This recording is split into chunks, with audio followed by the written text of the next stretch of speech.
오늘은 좀 그 교리적인 내용을 좀 말씀을 드리려고 그래요. 조금 딱딱할 수는 있는데 굉장히 중요한 내용이기 때문에 정신 바짝 차리시고 잘 주목하셔서 들으셨으면 좋겠어요.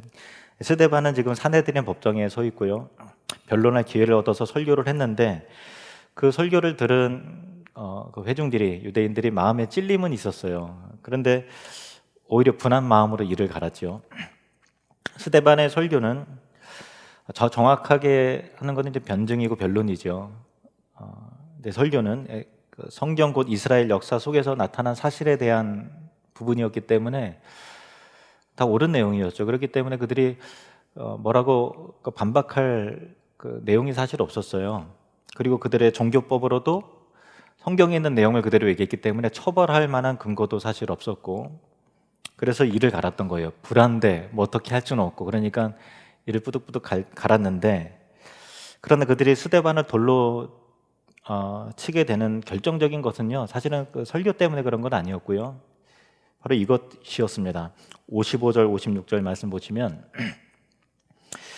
스데반이 성령 충만하여 하늘을 우러러 주목하여 하나님의 영광과 및 예수께서 하나님 우편에 서신 것을 보고 말하되, 보라 하늘이 열리고 인자가 하나님 우편에 서신 것을 보노라 한데, 스데반의 그 환상과 또 본 것을 그대로 말하는 그 발언은 그 유대 교인들의 입장에서는 명백한 신성 모독이었습니다. 그 유대인들에게는 유일신론이 굉장히 강하죠. 그래서 하나님 우편에 인자라고 하는 이가 하나님과 나란히 있다라는 것 자체가, 대등한 위치에 서 있다라는 것 자체가 유일하신 하나님을 모독하는 것을 이게 충분히 보여주는 것이죠. 그 유일하신 하나님 앞에 하나님과 대등한 그 자리에 우편에 인자가 서 있다라고 하는 부분에 대해서 여러분은 어떻게 생각하십니까? 그런데 참 중요한 내용은, 하나님에 대해서 우리가 이해를 하고 또 정리를 할 때 하나님은 이런 분이다라고 하는 자기 생각과 편견을 머릿속에 다 지워야 돼요. 다 지우고 자기 생각과 관점을 절대 개입시키면 안 되고요.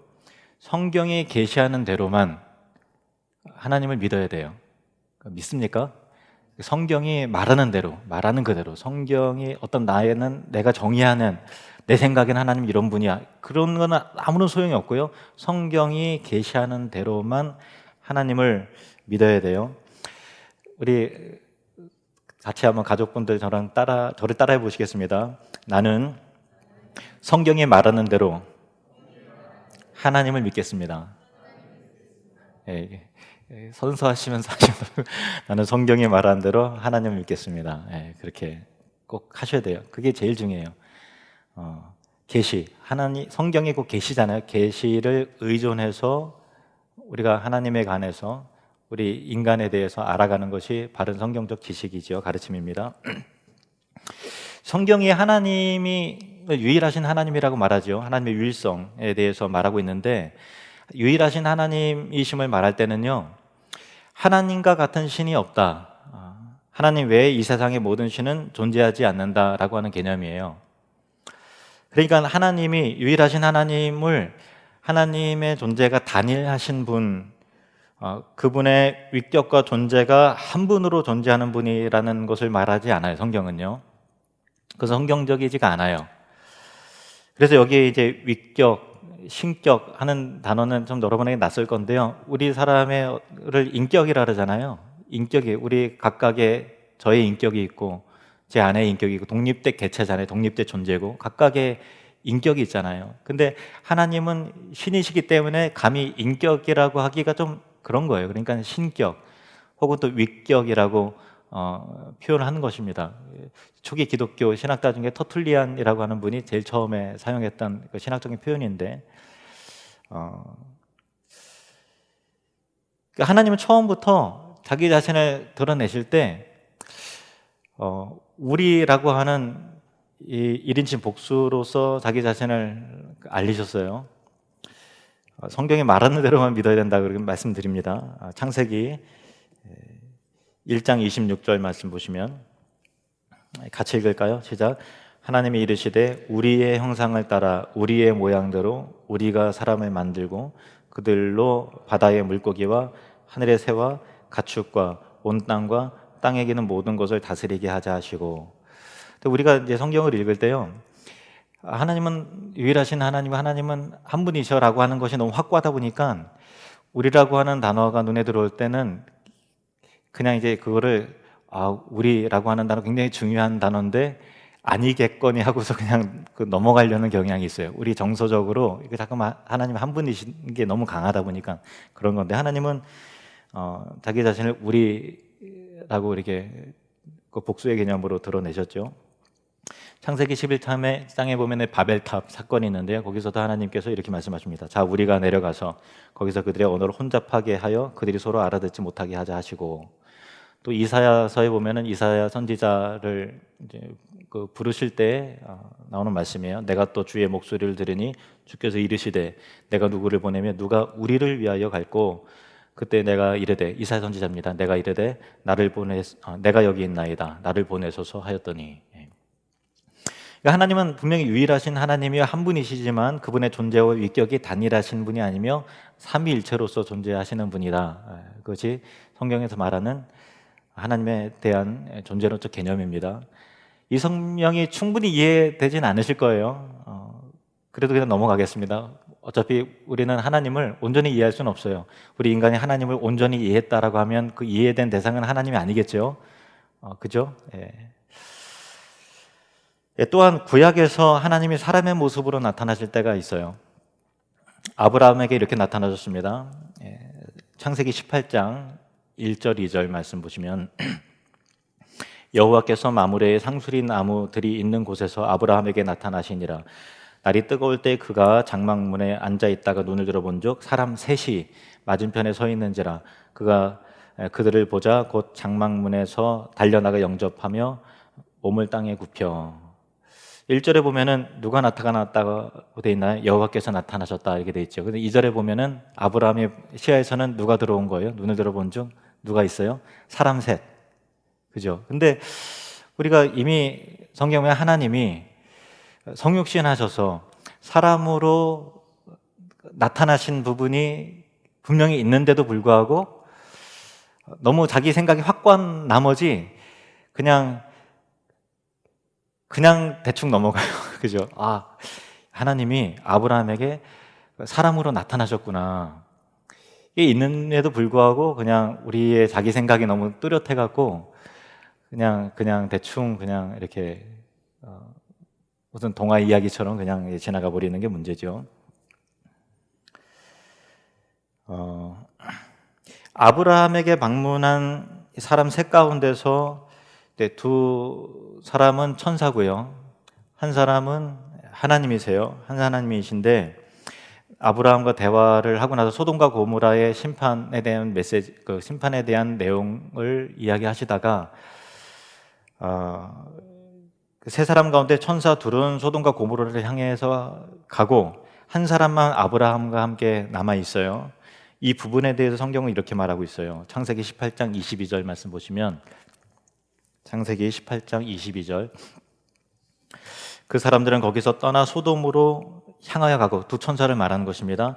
아브라함은 남은 한 사람 앞에 그대로 섰는데 성경에 뭐라고 되어 있어요? 한 사람은 여호와 앞에 그대로 섰더니 이렇게 되어 있죠. 그죠? 그러니까 남은 아브라함과 세 사람이 있는데 두 사람은 소돔과 고모라를 향해서 가고 천사고, 남은 한 사람은 아브라함과 계속 대화를 하고 있는데 그 한 사람이 누구냐? 여호와다라는 거죠. 그러니까 이 학자들은요, 이 부분에 있어서 아브라함에게 사람의 모습으로 나타나신 여호와가 누구냐 할 때 제2위 하나님, 곧 그리스도라고 다 그렇게 다 동의를 하는 부분이에요. 그러니까 그리스도께서 제2위 하나님께서 아브라함에게 나타나실 때 여호와로서 나타나는 거죠. 그래 야훼. 그러니까 우리는 야훼 혹은 여호와라고 할 때 너무 선입견이 너무 강하다 보니까 제1위 하나님이신 성부 하나님만 자꾸만 이렇게 생각을 하는데, 제2위 하나님이신 그리스도께서도 여호와로 불려지신 거죠.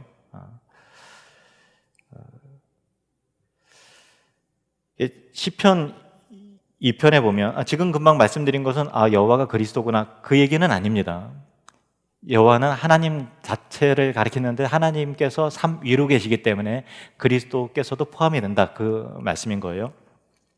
시편 2편에 보면요, 모르는 사람의 생사 여부가 하나님의 아들에게 달려있음을, 제2위 하나님에게 달려있음을 말씀하고 있는데, 시편 2편 11절 12절 말씀을 보시면 여호와를 경외함으로 섬기고 떨며 즐거워할지어다. 그의 아들에게 입맞추라. 그렇지 아니하면 진노하심으로 너희가 길에서 망하리니 그 진노가 급하심이라. 여호와께 피하는 모든 사람은 다 복이 있도다. 아멘. 그러니까 하나님을 경외함으로 섬기는 것은 곧 그의 아들에게 입맞추는 거예요. 그 아들과의, 하나님의 아들과의 관계 여부가 우리가 죽느냐 사느냐가 결정되는 중요한 부분이라는 것이죠. 그리고 그 아들에게 입맞추는 것이 곧 여호와께 피하는 것이다 라는 것입니다. 바벨론 왕 느부갓네살이 자신의 명령에 거역한 다니엘의 세 친구 사드렉과 메삭과 아벳느고를 이제 풀무불에 던져놔죠. 극렬히 타는 풀무불에 던져나면 당연히 타 죽죠. 그런데 느부갓네살이 풀무에 들어간 사람을 이제 확인하려고 보는데 안 타고 있어요. 그런데 분명히 자기가 집어넣은 사람은 사드락, 메삭, 아벳느고 세 사람인데 네 사람이 있는 거예요. 깜짝 놀라서 자세히 보는 거죠. 그 기록이 이렇습니다. 다니엘서 3장 25절 말씀 보시면 왕이 또 말하여 이르되 내가 보니 결박되지 아니한 네 사람이 불 가운데로 다니는데 상하지도 아니하였고 그 넷째의 모양은 신들의 아들과 같도다.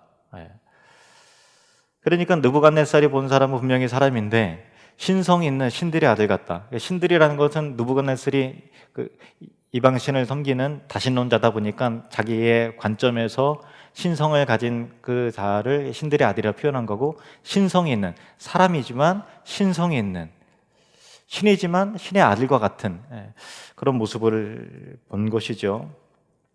여기에 나타난 신의 아들도 제2위 하나님 그리스도라고 이해하시면 됩니다. 또 다니엘 7장에 보면요, 다니엘의 환상을 보는데 하나님의 아들 제2위 하나님께서 인자로서 나타나시는데 성부 앞에 나가시는 것을 보게 되는데요. 다니엘서 7장 13절 14절, 이 부분은 굉장히 중요한 말씀이에요. 신약과 굉장히 연결고리가 강한 그런 말씀인데 같이 읽겠습니다. 시작.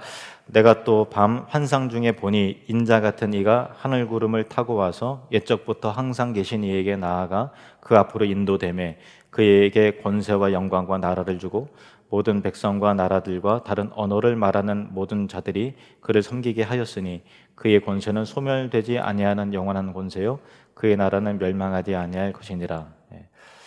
다니엘의 환상을 보는데 이 세상 나라가 막 있어요. 그런데 눈을 들어보니까 하늘에 영원한 나라, 이 세상의 어떤 바벨론이라든가 또 바사고 페르시아라든가 또 여러 나라들, 제국들은 일어나기도 하고 망하기도 하고 절대로 영원할 것 같은 강대국이지만 결국은 쇠락하게 되고, 엄청난 권능과 또 힘을 자랑하는 왕일지라도 또 결국은 누군가에 의해서 죽게 되고 하는 그런 제국의 흥망성쇠가 있는 것 가운데 이 세상 나라와 같지 않은 영원한 하나님 나라를 보게 되는데, 그 영원한 하나님 나라를 다스리는 그런 분의 모습을 보는 거예요. 그런데 여기 본문을 보면은 인자 같으니라고 되어 있죠. 그러니까 인자라는 것은 사람의 아들, 그러니까 사람의 아들 같은 곧 인성을 가진 자인데 하늘 구름을 타고 왔다. 그의 근본은 하늘이다. 신성을 말하는 것이죠. 성부 하나님께서 이 인성과 인자 같은 이나 하늘 구름을 타고 오신 신성을 가지신 이에게, 인자 같은 이에게 모든 권세와 영광과 영원한 나라를 그에게 위임하시고 맡기시는, 만왕의 왕으로서 그를 인정하고 맡기시는 그런 내용이죠. 그 인자 같은 이가 과연 누군가라고 할 때 예수님께서 이 땅에 오셔서 자기 자신을 인자로 표현하신 부분들이 복음서에 굉장히 많이 나오는데요. 약 80번 가까이 예수님께서 인자라는 단어를 이제 사용을 하십니다. 너무 많지만 복음서별로 한 구절씩만 소개할게요. 89절인데 한 구절씩만 소개할게요. 네 구절만 소개할게요. 마태복음 26장 64절 말씀, 다니엘 7장과 연결되는 말씀이죠. 예수께서 이르시되 내가 말하였느니라. 그러나 내가 너희에게 이르노니 이후에 인자가 권능의 우편에 앉아 있는 것과 하늘 구름을 타고 오는 것을 너희가 보리라 하시니. 마가복음 2장 10절 말씀, 그러나 인자가 땅에서 죄를 사하는 권세가 있는 줄을 너희로 알게 하려 하노라 하시고 중풍병자에게 말씀하시되, 또 누가복음 9장 22절, 이르시되 인자가 많은 고난을 받고 장로들과 대제사장들과 서기관들에게 버림받아 죽임을 당하고 제3일에 살아나야 하리라 하시고, 또 요한복음 3장 13절, 하늘에서 내려온 자 곧 인자 외에는 하늘에 올라간 자가 없느니라. 그죠? 그러니까 예수님께서는 자기 자신을 분명히 구약, 특히 다니엘서에 나타난 인자라고 분명히 언급을 하셨다는 것입니다. 그러면 스데반이 환상 가운데 본 부분이 과연 무엇인지 이제는 이해가 되실 거예요. 단순한 환상이 아니고 단순한 발언이 아닌 거예요. 사도행전 7장 55절 56절 보시면은 우리 같이 한번 읽겠습니다. 시작. 스데반이 성령 충만하여 하늘을 우러러 주목하여 하나님의 영광과 및 예수께서 하나님 우편에 서신 것을 보고 말하되, 보라 하늘이 열리고 인자가 하나님 우편에 서신 것을 보노라 한대. 이게 삼위 하나님이 다 등장하죠. 성령 충만했고 하늘을 우러러 주목할 때 하나님을 보았고, 그 예수께서 하나님 우편에 서신 것을 보았습니다. 그리고 나서 사람들에게 이게 본 환상을 그대로 이제 말하는 거예요. 보라 하늘이 열리고 인자가 하나님 우편에 서신 것을 보노라, 이렇게 말하는데, 이게 다니엘 7장에 있는 예언의 성취를 하나님께서 스데반의 눈을 열어서 보게 하신 거죠. 그리고 영광 가운데 본 것을 그대로 전했던 것입니다. 그러자 유대인들이 소리를 지르고 귀를 막고 난리가 난 거예요.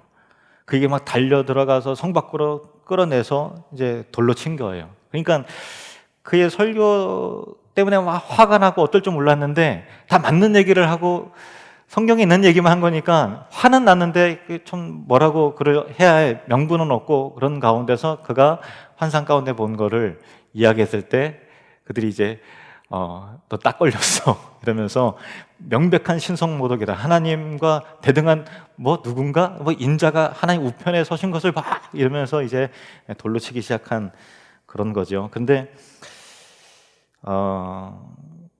유대인들의 입장에서는 유일신의 개념이 확고하기 때문에 그들의 어떤 행동은 그들 입장에서는 당연한 것일 수 있겠지만 정당하지 않죠. 왜냐하면은 그들이 구약 성경을 알고 있는 자들임에도 불구하고 성경을 있는 그대로 믿고 있는 자들이 아닌 거죠. 무슨 뜻인지 이해되시죠?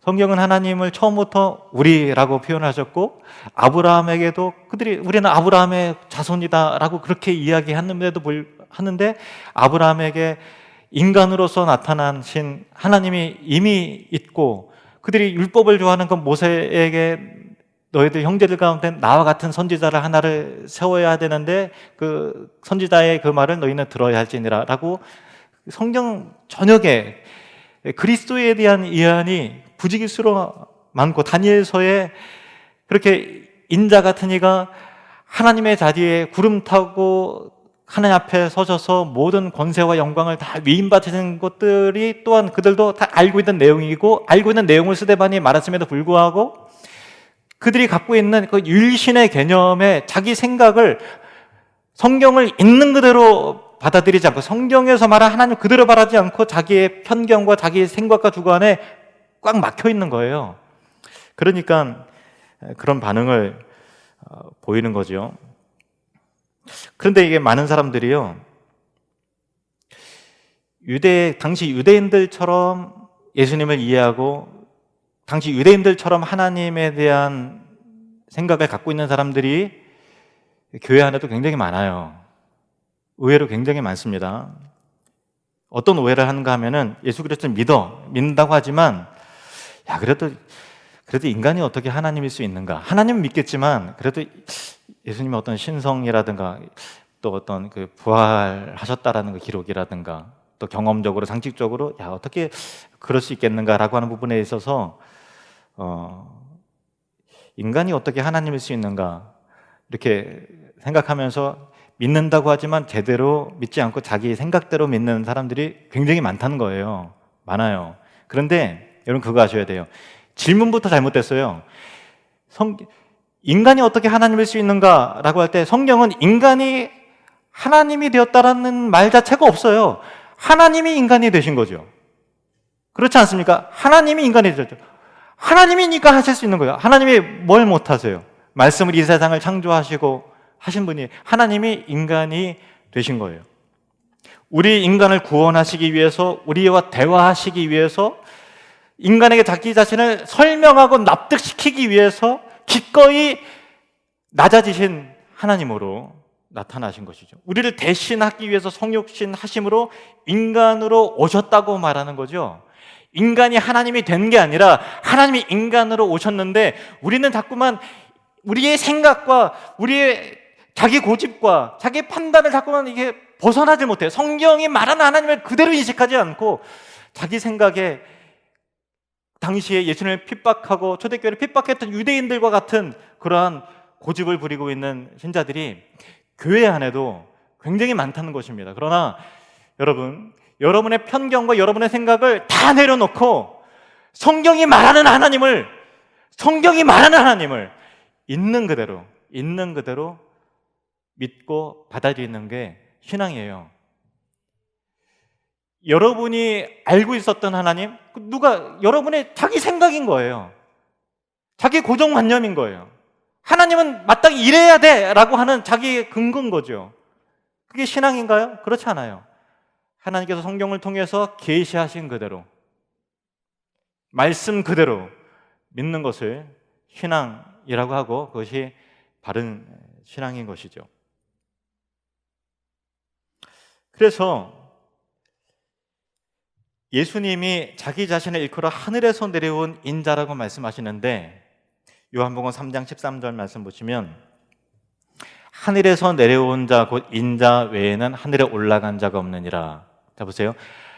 예수님의 근본은 하늘이라고요. 그러니까 성경에서 말하는 것은 하나님이 인간이 되셨다라고 말하는 것이지 아까 인간이 어떻게 하나님일 수 있는가라고 하는 부분이 아니라는 거예요. 이해가 되셨죠? 그러니까 하늘로 올라가기 전에 하늘에서 내려온 인자가 선행되는 것이죠. 그래서 이사야 선지자가 장차 이 땅에 오실 그리스도에 대해서 800년 전에 미리 예언한 부분이 참 너무 신비로워요. 우리 인간의 지성과 이해로 참 납득할 수 없는 그런 신비와 깊이가 있어요. 이사야 9장 6절 말씀 보시면 같이 읽겠습니다. 이는 한 아기가 우리에게 낳고 한 아들을 우리에게 주신 바 되었는데 그의 어깨에는 정사를 메었고 그의 이름은 기묘자라 모사라 전능하신 하나님이라 영존하시는 아버지라 평강의 왕이라 할 것임이라. 아멘. 그의 어깨는 정사를 메었다. 통치자라는 거예요. 왕이시라는 것입니다. 그의 이름은 기묘자라 모사라 아주 기이하고 놀라운 지혜를 깨우쳐 주시는 분이시다라는 거예요. 그가 전능하신 하나님이라는 거예요. 그리스도께서 전능하신 하나님이다. 아브라함에게도 여호와로 나타나셨죠. 전능하신 하나님으로. 그리고 영존하시는 아버지라. 아버지와 하나이신 분이시죠. 삼위일체 평강의 왕이라 할 것임이라. 예수님의 제자들도 특히 제자들도요. 처음에 예수님을 믿긴 믿었지만 예수님의 신성에 대해서는 온전히 참 이렇게 다 알지 못했어요. 믿고 따르면서 제자가 됐지만 긴가민가했었죠. 근데 예수님께서 부활하시기 전에 예수님에 대해서 온전히 알지 못했지만은 부활하신 예수님을 만나고 나서 예수님이 하나님이시구나.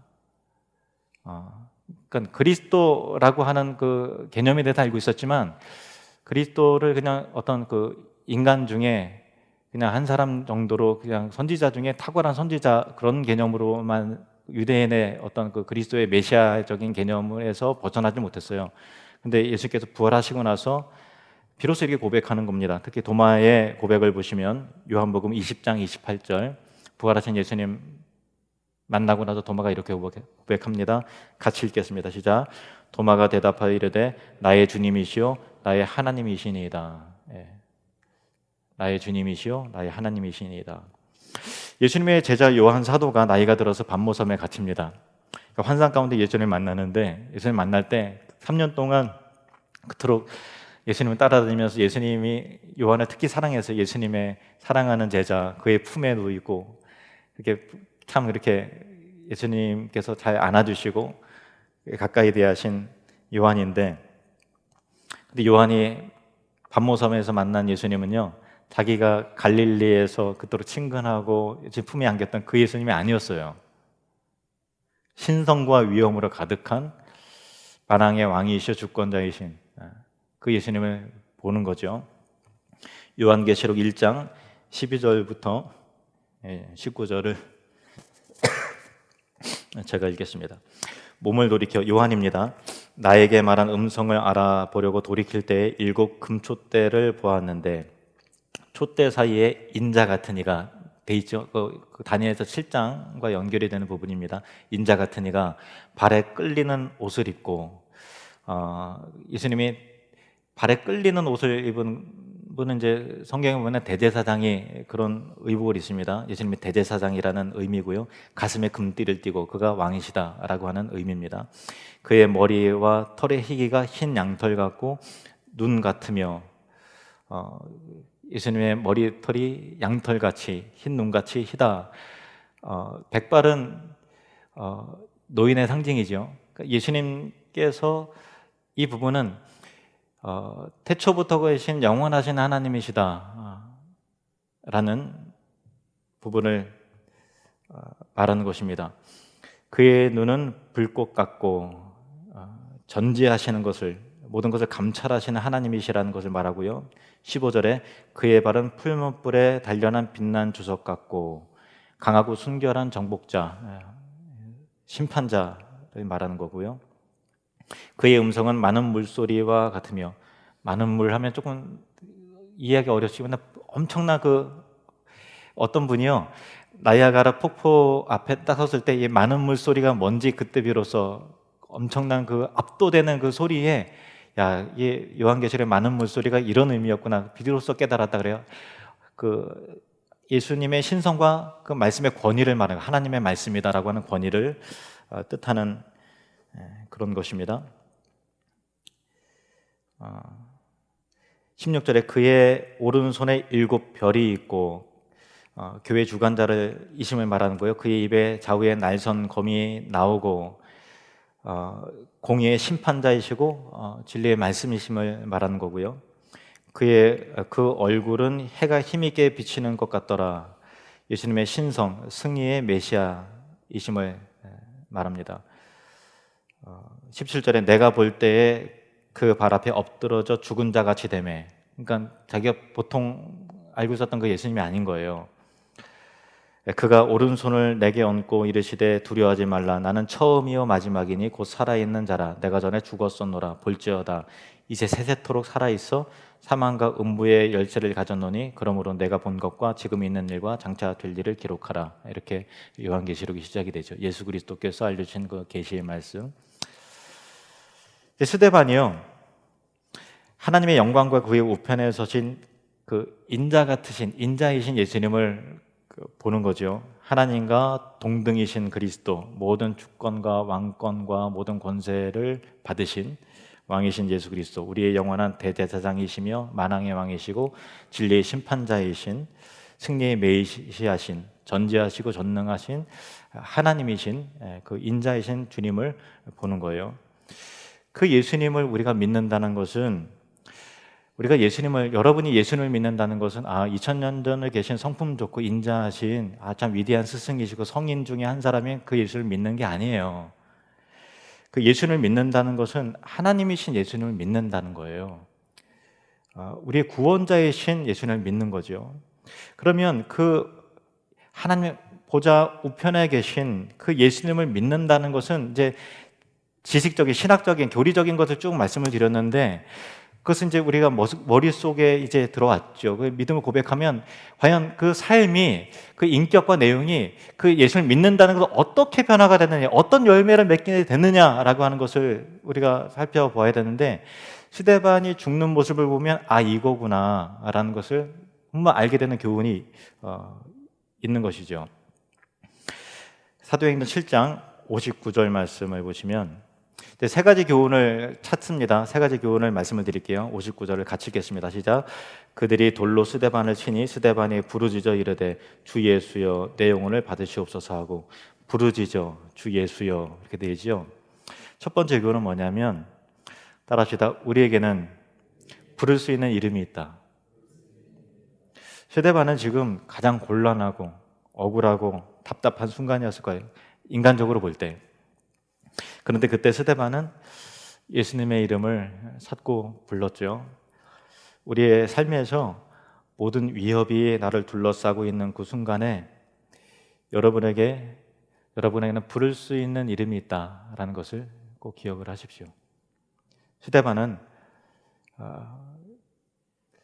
나를 살아가는데 도와줄 능력이 없거나 또 그냥 위대한 어떤 그 멘토, 참 지혜로운 어떤 현인, 그 이름을 부르는 게 아니라 하나님 우편에 계신 그리스도, 전지하시고 전능하시고 아브라함에게도 나타나셨고 영원전부터 영원까지 계시는 권세자요, 이 세상을 말씀으로 창조하신 창조주요, 심판자이신 그리스도의 이름을 찾고 불렀다는 거예요.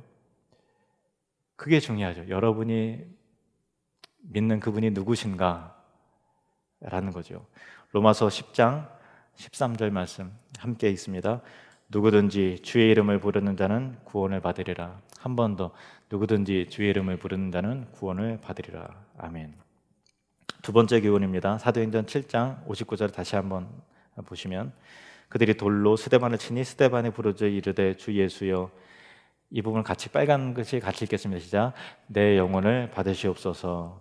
두 번째 교훈입니다. 우리에게는 영원한 나라가 있다. 이 땅의 일들이 전부가 아니라는 거예요. 스데반의 인생의 신앙의 결론이 결국 돌 맞아 죽는 거라면 얼마나 제일 억울하고 한심하고 허무하고 실패한 사람이 바로 스데반이죠.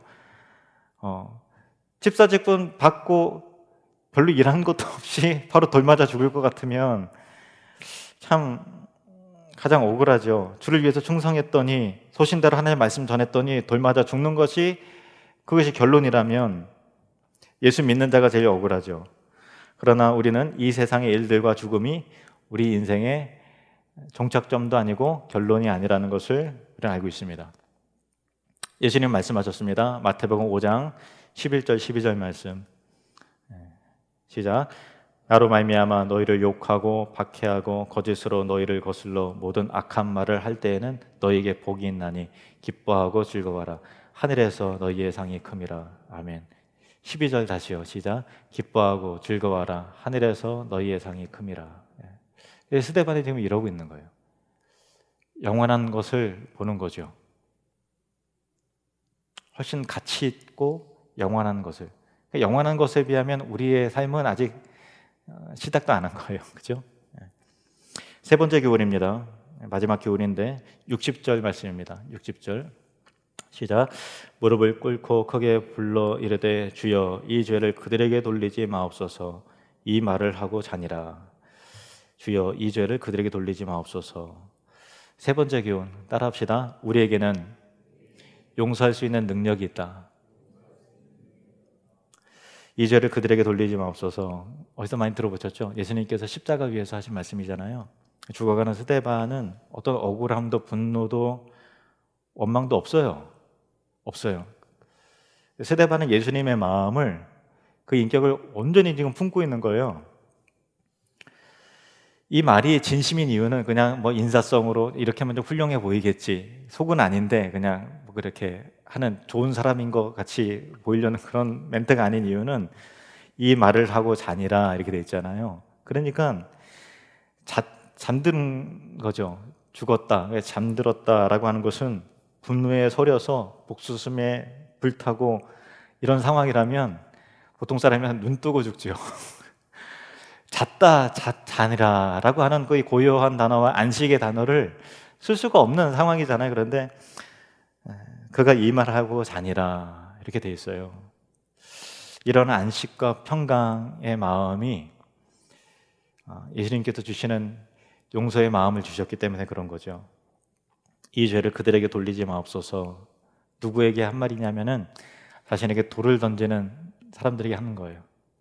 자기에게 침뱉고 비난하고 모욕하고 거짓말하고 정말 온갖 수치의 오물을 끼얹는 그들에게 자신을 멸시하고 모함한 그런 사람들을 향해서 그렇게 용서의 말을 하는 거죠. 주여, 이 죄를 그들에게 돌리지 마옵소서. 여러분, 예수 믿는 자의 가장 큰 능력이 뭔지 아세요? 환상을 보는 거요? 아니에요. 방언하는 거요? 그렇지 않습니다. 기도하면 병 고침의 역사가 나타나는 거요? 그렇지 않아요. 예수 믿는 자의 가장 큰 능력은 뭐냐면요, 용서할 수 있는 능력이에요. 여러분, 성경이 말하는 진리를 말씀드릴게요. 여러분 안에 예수님이 계십니까? 여러분 안에 성령님이 계십니까? 아멘. 그렇습니다. 여러분 안에 성령님이 계십니다. 그러면 여러분 안에는 이미 용서할 수 있는 능력이 있어요. 스데반이 이렇게 훌륭하구나라는 것을 성경이 말하는 게 아니라 예수 믿는 자가 누구인가라고 하는 부분을 성경이 스데반을 통해서 우리에게 투영시켜 보여주고 있는 그런 것이죠. 그래서 나는 절대 용서가 안 돼. 일시적으로는 그렇게 당장 억울한 일 당할 때는 용서가 안 돼라는 마음은 품을 수 있어요. 그런데 성령님 우리 안에 계시기 때문에 결국은 여러 가지 과정은 있지만 기도와 하나님 앞에 토로하고 막 억울해하고 소리 지르고 쥐어뜯고 하는 과정은 물론 있겠지만, 인간이기 때문에 그런 과정은 있지만, 여러분 복수심에 불타서 눈 뜨고 죽는 그런 일이 없기를 주의 이름으로 축원합니다. 십자가의 사랑이 우리 안에 있고 영원한 예수님의 능력과 성품이 우리 안에 있기 때문에 우리가 이 땅의 일들이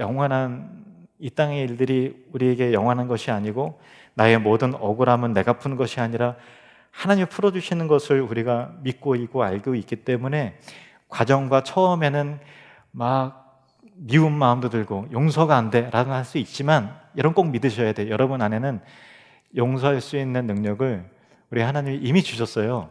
근데 그거를 부인하면 자기 자신을 속이는 거예요. 자기 자신을 불행하게 만드는 거고 속이는 거예요. 이미 예수님께서 용서할 수 있는 능력을 주셨어요. 왜냐하면 십자가의 사랑이 여러분 안에 있잖아요. 예수 그리스도의 보혈이 우리 안에 있잖아요. 성령님께서 우리가 동행하고 계시고 나를 만들어 가시고 만드시잖아요. 그리고 우리는 이 땅의 일이 우리 인생의 결론이 아니라는 걸 알아요. 물질은 있다가도 없는 것이라는 걸 알아요. 영원한 하나님 나라가 진짜라는 걸 알아요. 우리가 믿는 그리스도께서 사랑하시지만 나약한 어떤 그런 분이 아니라 만왕의 왕이시고 하나님 보좌 우편에 계시는 창조주시고 전능자시라는 걸 우리가 알고, 그분이 누구보다도 우리를 사랑하신다는 것을 우리가 알고 있지 않습니까? 그러면 세상 사람들이 못하는 그것을 우리는 할 수 있어요. 그것이 바로 복음의 능력이고 십자가의 능력인 거죠. 예수 믿는 자의 가장 위대한 능력은 용서할 수 있는 능력이에요. 여러분 안에 이 부분에 숙제가 있으신 분이 계십니까? 여러분 그리스도의 능력으로 용서하시기를 바랍니다. 에베소서 4장 32절 말씀 보시겠습니다. 시작. 서로 친절하게 하며 불쌍히 여기며 서로 용서하기를 하나님이 그리스도 안에서 너희를 용서하심과 같이 하라. 아멘. 기도하시겠습니다.